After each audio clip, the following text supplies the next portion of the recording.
something kind of wild is happening right now, and most people haven't noticed. There's a serious plumber shortage. It's brewing in the U.S. Nearly half of all plumbers are over the age of 55. That means that a huge percentage will be retiring over the next 10 years. And the younger generation, well, not many are going into the trade. What does that mean? Well, that means we don't have people to replace these individuals that are retiring. By 2030, the country could be short over 100,000 plumbers.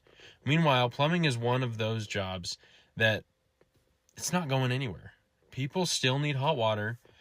We're still going to be clogging toilets, and it pays well. Okay, some plumbers make, over six figures. No degree, no debt, just something to think about.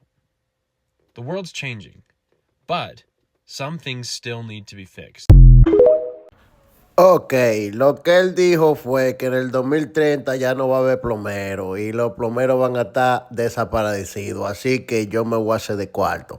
En el 2030 tienen que darme mi banda, porque me voy a hacer de dinero con lo que yo sé.